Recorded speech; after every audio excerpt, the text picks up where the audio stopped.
Hello, my lovely reread followers. This video is coming to you a little later than my usual schedule because of the abundance of Wheel of Time casting news I had to cover last week. I'm also starting to think that Sundays are going to be better for these reread videos than Fridays going forward because it will give me more time to get them out on weeks when I am doing other content. So look for that change in the future. I sent out a bunch of these bookmarks last week, so be on the lookout for those if you gave me your address. I'm only covering chapters 7 and 8 of The Great Hunt today because they're so good. I had so much to say. So let's dive right in. This video may include spoilers for all Wheel of Time books. If you have not finished reading the series and do not want to be massively spoiled, stop here or proceed at your own risk.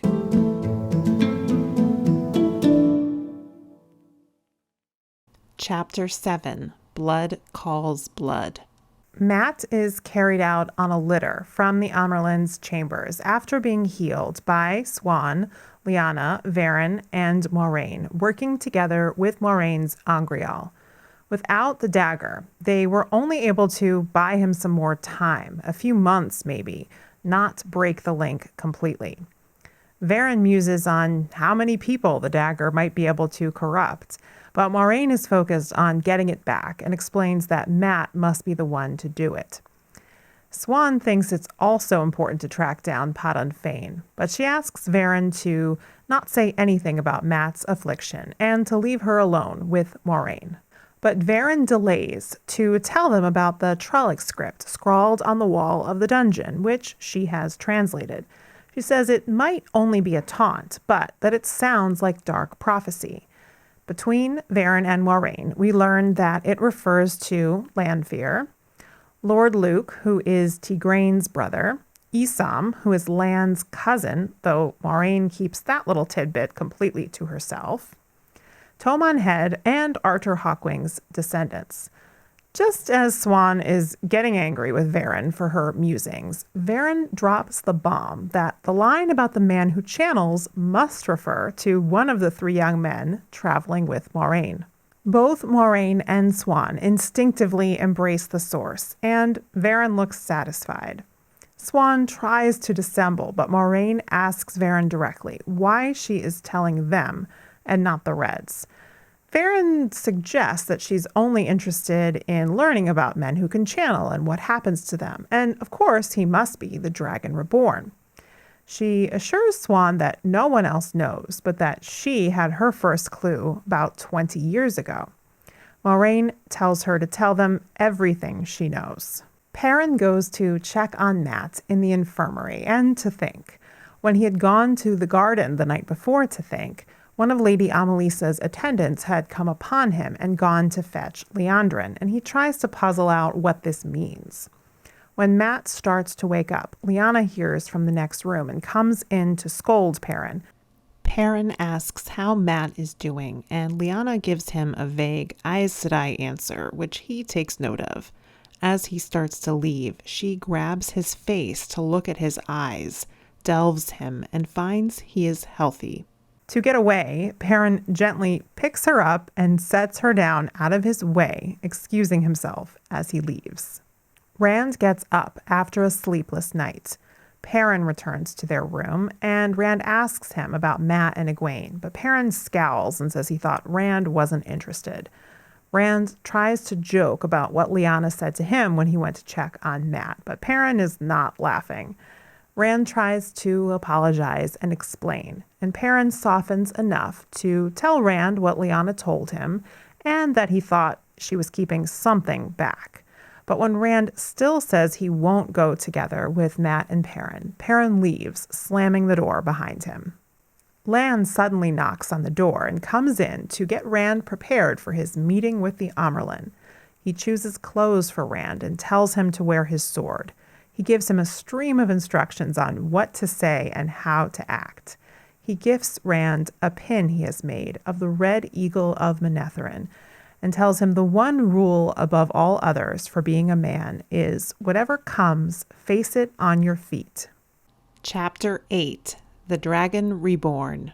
Rand and Lan make their way towards the women's apartments, and just as they are approaching, Lan calls out, Cat crosses the courtyard, and Rand falls into the relaxed, almost arrogant stance. Outside the Amerlin's rooms, he greets Lyanna, just as Lan had instructed. As she takes him in alone, Lan's last words for him are Taishar Manetherin.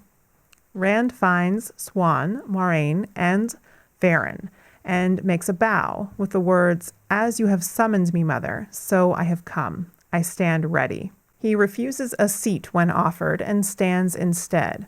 The three Aes Sedai talk about him and his sword and what influence Lan may have had. Moiraine reveals that she knows more about Tam than Rand himself does, about his time in the army of Ilion and how he rose to the rank of second captain of the Companions and became a blade master. Swan suggests that Varen tests the sword for authenticity, and Rand angrily refuses. Swan explains that Ingtar will be leading a party to track the horn and the dagger, and that Mat and Perrin will go with him. She gives him the choice to go with them or to do as he pleases. He decides to go with Ingtar. Swan then casually drops that she knows he can channel, and he is stunned. She tells him he must learn to channel Saidin and to control it. He demands how and becomes flustered. When Varen pulls attention for a moment, he is able to use the flame and the void to calm himself. He demands to know why they are not gentling him, and Swan tells him he is the Dragon Reborn.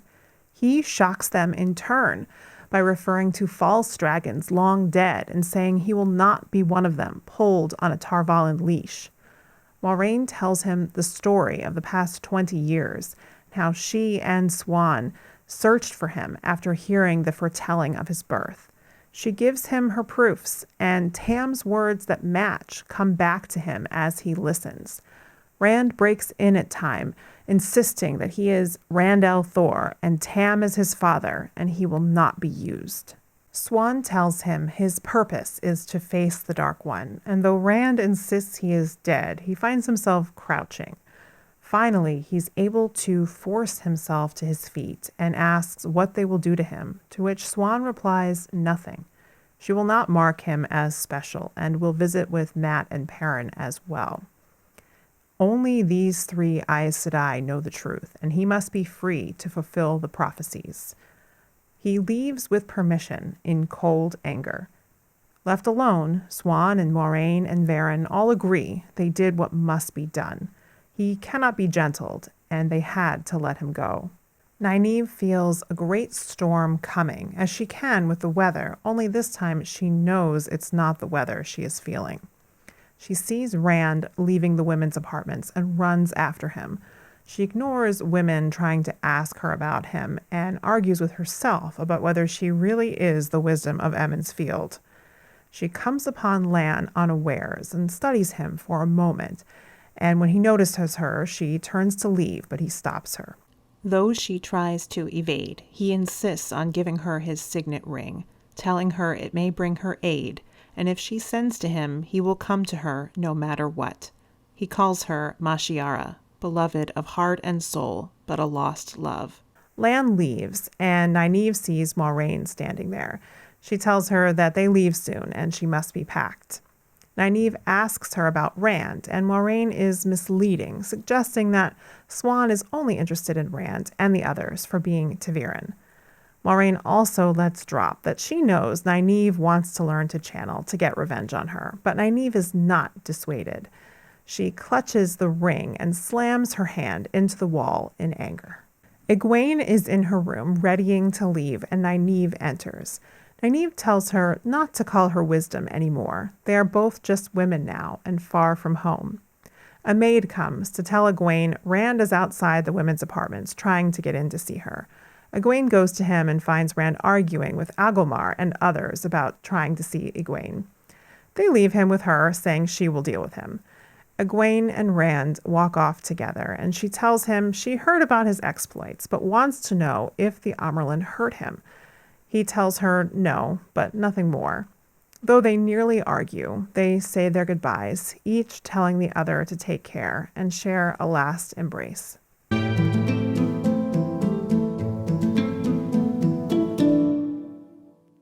The Dark Prophecy has clear references to a number of things that we know are happening, such as Lanfear walking again and looking for Lu's Varen Reborn, to the creation of Slayer from Luke and Isam, to the Shanchan on Toman Head. Though we can certainly question some of the assumptions in these words, such as that Rand must die or serve the Dark One, there's a lot of accuracy here in referring to things that have happened and that are happening. Varen isn't sure it's a prophecy, which I take as her being a scholar. She thinks it is, but is leaving open the possibility of being wrong. There's a passing reference to Lyanna almost wishing she were a green because of how pretty Perrin is, and she seems to think the same about Rand, with his height clearly being a point of attraction. I enjoyed this for the foreshadowing for Lyanna eventually choosing green after her stilling and healing, but also for what it suggests about the personality she has buttoned up. Lyanna also has an aside where she suggests that if Rand is just a shepherd, then perhaps the blacksmith will wear a crown and speak in high chant. This is a nice bit of foreshadowing for Perrin's eventual connection to the crown in Saldea, but the high chant part I think is just thrown in there for a bit of misdirection.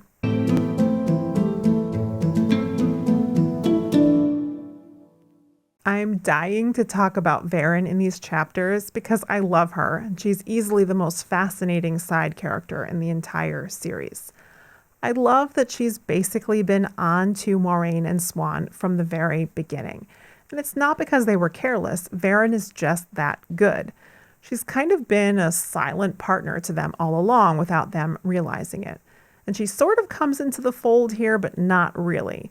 Moiraine clearly doesn't trust her and vows to herself that she'll do whatever she has to, even if that means taking out Varen. That's some cold-blooded stuff from Moiraine, and I'm not sure she could even do it. You don't just take out Varen. Varen herself later says she hardly ever makes a mistake. But what I love most is the way she subtly guides conversation, usually dropping hints, distracting when she needs to, and shocking when she needs to. She always makes it look like she's just being a nerd talking about her obscure interests, but she controls the way people see her. Even though Moiraine has a realization about her here, she still doesn't fully get it. Varen is not just interested in knowledge. She is unlike most Browns in that way. She cares about saving the world as much as Moiraine and Swan do, and in her own way, she will do anything to counter the Dark One, even joining his ranks.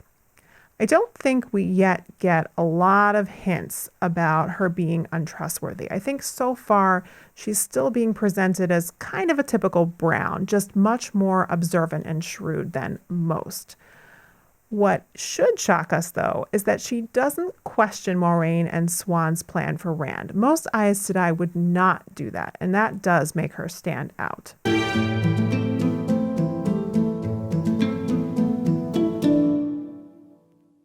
I want to talk acceptance and about Lan's rule of facing whatever comes on your feet, which should apply to everyone really, not just men.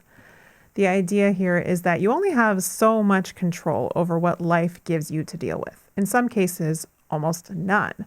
But Lan's belief is that what you do get to control is how you face it, and I think that's a perfect idea for this story. If you accept what comes rather than deny it, you have more control because you control how you respond.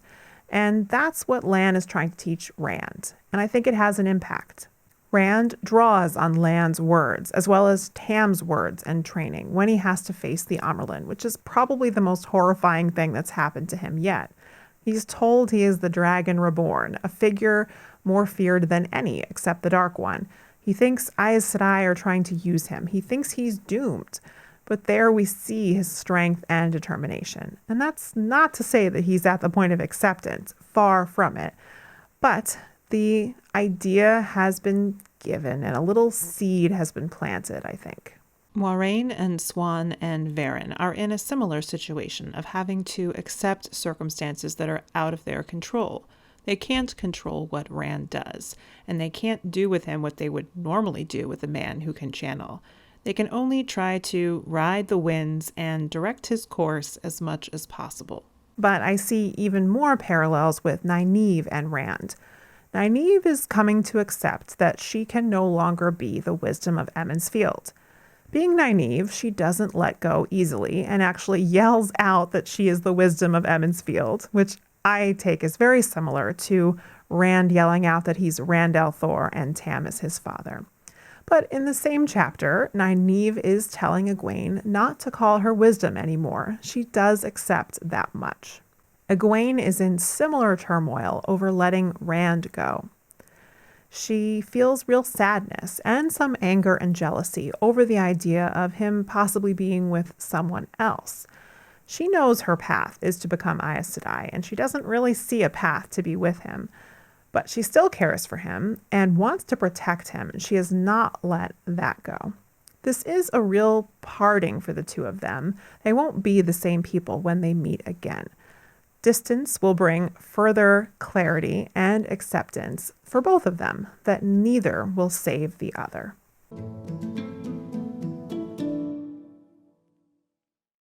There are a few scenes in these chapters that I think will be totally hilarious to see on screen.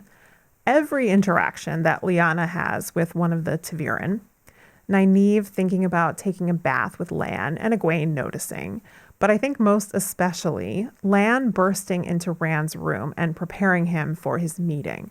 I love the way Lan can't help smirking when he thinks about how the Aes Sedai will respond to him, the way Rand gets totally flustered with all of the instructions, and then Rand doing cat crosses the courtyard and thoroughly disconcerting the Aes Sedai. But also, underneath the humor in that scene, there's so much heart. My emotions are honestly bursting when I read it. Knowing that Lan is on Rand's side, seeing him try to put strength into him, and hearing him say, Taishar Menetherin. Between that and seeing Rand draw on Tam's teachings, maybe it's the parent in me, but when I think about the love that's there and the pride that Lan or Tam would feel seeing Rand, it just kills me in the best way possible. Next up, I'm planning to cover chapters 9 through 11, and that episode is one that probably will be shifted to Sunday, and we'll see how that does going forward. If you're enjoying these reread videos, please like and share wherever you are interacting in the Wheel of Time fandom, and I'll see you next time.